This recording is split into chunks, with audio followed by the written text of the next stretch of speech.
What's up, cinephiles? My name is TJ and welcome to Cinemateq. There has been so much film festival news this past week that we are probably only going to be talking about film festival news today, except for maybe a big green dude from Japan. He might sneak in there at the end. So let's get right into the film festival news, starting with Venice's lineup for 2019. The film that will be opening the festival will be Hirokazu Koreeda's The Truth. This is notable because it is the director's first film in English and French as well. It has both languages. And you may recognize his name as the director who won the Palme d'Or at Cannes last year for Shoplifters. Other highlights from the 21 film screening and competition include Wasp Network by Olivier Assayas, Marriage Story by Noah Baumbach, Guest of Honor by Adam Egoyan, and just a little bit of an aside on this one. Adam Egoyan is Canadian. This is a Canadian film, but it's premiering at Venice and not TIFF. I think this is weird because every time I go to TIFF to see a film, Adam Egoyan is usually there. He has a very good relationship with the festival as far as I know. So why, oh why, is his film, his Canadian film, debuting at Venice and not TIFF? I wish I had an answer for that, but it's something that we can all speculate about in the comments below. Going back to films that are going to be in Venice, we have Ad Astra by James Gray, Waiting for the Barbarian by Ciro Guerrera, The Painted Bird by Volkov Marhal, Joker by Todd Phillips, The Laundromat by Steven Soderbergh, and Number 7 Cherry Lane, an animated film by Jan Fan. Congratulations to all the Are you okay? Yep. I thought that was a reaction to me talking. Nope. Congratulations to all of the films and the filmmakers who were selected to be in the Venice Film Festival this year. Now we're doing things a little bit out of order here. Venice actually announced their competition after TIFF announced their gala and special presentations. But we want to do this a little bit out of order because the Venice films will be premiering before the TIFF films. So there's kind of a weird timeline thing happening here, kind of like the Fast and the Furious movies, but we're going to get through it. We're going to work through this together. Which festival is Tokyo Drift? Telluride, probably. So let's get into the films that TIFF announced, starting with their opening night gala film, Once Were Brothers, Robbie Robertson and the Band by Daniel Roher. And I think this is an interesting pick because for the life of me, I can't remember a time when a documentary opened up TIFF. Typically, they tend to go with a Canadian film for the opening night gala, and this is a Canadian film, but I just can't remember the last time they did that with a documentary. So this is an interesting pick. We now move on to the gala section, of which there were 18 films announced. We're only going to talk about the world premieres and a couple of highlights, but you'll be able to see a full list of the films in the link below. Starting things off, we have A Beautiful Day in the Neighborhood by Marielle Heller. This is the film that will feature Tom Hanks as Mr. Rogers, and right now is probably my odds-on favorite to win the People's Choice Award at TIFF, and thus Best Picture at the Oscars. If I predicted that right now, you can come back to this video months and months from now and let me know how smart I am in the comments, or how dumb I am when I inevitably lose out. The second thing is far more likely to actually happen. We then have The Goldfinch by John Crowley, Hustlers by Lorraine Scafaria, Just Mercy by Destin Daniel Cretton, and The True History of the Kelly Game by Justin Kurzel. Now these are all world premieres. They will not be shown anywhere else before they're shown at TIFF. And that will become important a little later on when we talk about Telluride. And now we're going to move on to the world premieres in the special presentation section at TIFF, starting off with Bad Education by Corey Finley, Jojo Rabbit by Taika Waititi, Knives Out by internet darling Rian Johnson, The Personal History of David Copperfield by Armando Iannucci, While at War by Alejandro Amenabar, and I Am Woman by Eun Moon. The big ones in this section as far as the ripple effects that they will have on awards season are Jojo Rabbit by Taika Waititi and Knives Out by Rian Johnson. They both have big casts. Jojo Rabbit is touching on subject matter which the Academy might not enjoy. And they also traditionally do not like comedies, but I can also see the general love for Waititi's work really helping him in this. And the TIFF audience might just fall in love with it and push it forward for the People's Choice Award. And then when you look at a film like Knives Out, it has the perfect cast, the cast that TIFF audiences love. And so I could easily see that also taking the People's Choice Award. Now we're going to take a look at some of the films that are coming to TIFF from other festivals, starting with Ford versus Ferrari. And this is weird because I'm not entirely certain that it's coming from another festival yet. If you were to go to the Wikipedia page for the film, it says it's premiering at TIFF. But if you go to the TIFF site for the film, that says it's having its Canadian premiere at TIFF, which means it's premiering presumably somewhere else. Now, the interesting thing is that if it was premiering at Telluride, which we're going to talk about in a bit, then it would be having its international release at TIFF. But it's having its Canadian release according to TIFF, which means that there's a lot of things going on here that I don't yet understand, and it's freaking me out a bit.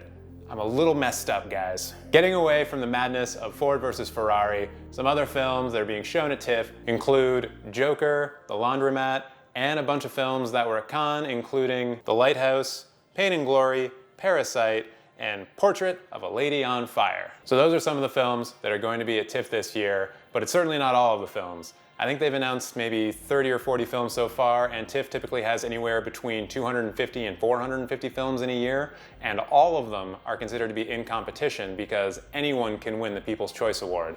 So there's going to be a lot more to talk about when more films get announced for TIFF. But let us know in the comments below which ones you are most excited by based on what we've talked about already. For me, it's The Lighthouse. I gotta see that movie. I've gotta see it so bad. So now we know some of the films that are going to be at TIFF, but what does that tell us about the films that are going to be at Telluride? You see, Venice, TIFF, and Telluride are all very closely connected because they all happen one after the other, but they announce their films in a weird different order.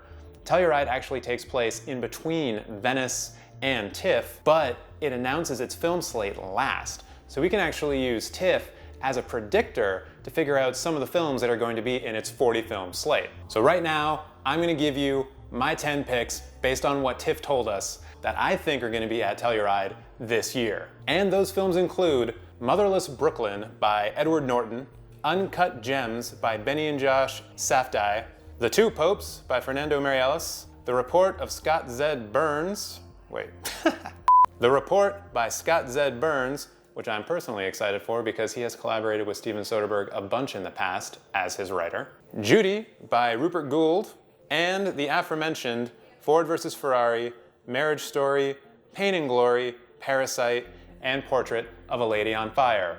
All of those films are going to be at Telluride. I would bet Rob's life on it, and I'm definitely open to taking that bet if anyone is open to it. What? Moving on, we should have all learned our lessons from the Cannes Film Festival if we ever thought that a major festival could announce its lineup and there not be a little bit of controversy involved. And the Venice Film Festival made us remember this lesson all over again. Henry Chu at Variety was quick to point out that of the 21 films that are screening in competition, only 2 of them are directed by women.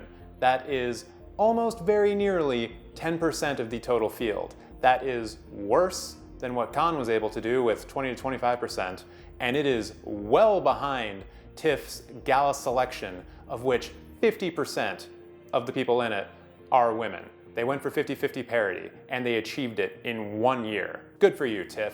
Bad on you, Venice. Now, the artistic director of Venice defended this, saying that they were going for quality and didn't want to be held to specific quotas. But a lot of people looked at this and said, yeah, but you also included Roman Polanski. It's not a good look. That's all I'm saying. That is all the film festival news that I'm going to be talking about today, except maybe not. You'll have to stick around to the end of the video to find out. But I would be remiss if I didn't talk about the Criterion Collection finally announcing which release is going to get its coveted number 1000 on its spine. Now, Criterion has been teasing this for a while. They've actually made some of their fans a little upset. If you go to the subreddit for Criterion, you'll see a lot of people posting fake Criterion things saying that, oh, I think this is going to be number 1000. I think this is going to be number 1000. Some of them are pretty good. I suggest everyone go check that out. Another reason why people were upset, well, apparently Target actually leaked what release was going to be getting the number 1000 on its spine well before Criterion was officially ready to announce, and so Criterion just did nothing and said nothing to the fans and let them just sit there and say, well, we know what it's going to be, can you tell us yet? And then Criterion would say, nothing.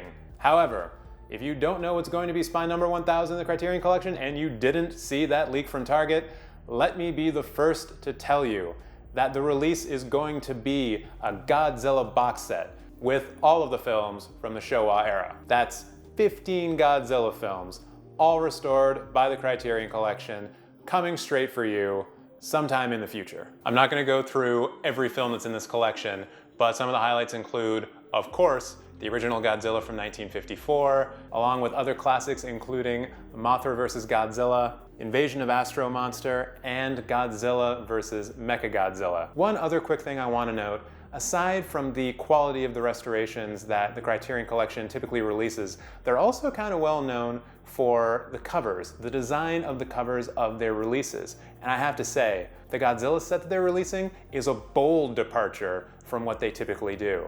They decided to go super over the top, really cartoonish, and lots of bright, obnoxious neon colors that I mostly kind of love, and a few of these I just want to have them as posters hanging up in my apartment right now. The Mothra vs. Godzilla poster is especially beautiful. I want that. Criterion, take note. I want that thing. Let me buy it from you. One last little piece of festival news that we'll get through really quickly. Venice also announced what films are going to be playing in its classics section. This is a big deal because all of these films would have received recent restorations, presumably in 4K, so we can assume that some of these films, if not all of these films, are going to be released to consumers fairly soon. In the near future, I'm willing to bet. Some of the films included in the classics section this year include The Incredible Shrinking Man by Jack Arnold, The Grim Reaper and The Spider Stratagem by Bernardo Bertolucci, The Criminal Life of Archibald de la Cruz by Louis Buñuel, Crash by David Cronenberg, The White Sheik by Federico Fellini, Out of the Blue by Dennis Hopper, and New York, New York by Martin Scorsese, along with 12 other films. I also just want to kind of point out one little oddity in this whole thing. Death of a Bureaucrat by Tomas Gutierrez Ali. I say it was an oddity because it was restored by both the Academy of Motion Picture Arts and Sciences, so the people who run the Oscars, and Cinemateq de Cuba, which means that America and Cuba don't really play nice together, but their film people do. And I think that's kind of great. I can't wait to see restorations of all the films from this section, as well as all the films in competition at Venice, and all the films in competition at Toronto. Oh my God, there's gonna be way too many at Toronto to actually see because that festival is just too big. I love it, but it's too big. Also looking forward to see what happens at Telluride because they usually have a couple of curveballs that get thrown in there. With all that said, we want to hear from you. Which of the films that we talked about today are you most excited to see? Was it one of the ones that we didn't talk about? Let us know in the comments below. Also, what do you think about the gender disparity at Venice? And while you're down in those comments, why don't you just let us know which one of the Godzilla films is your favorite? For me, it's the original. Nothing beats it. It's excellent. And don't forget, if you like this video, please hit that like button, subscribe to the channel, and hit the notification bell if you want to see more content like this. And we will see you with the next news update, which will be exactly 7 days from now. We will see you then.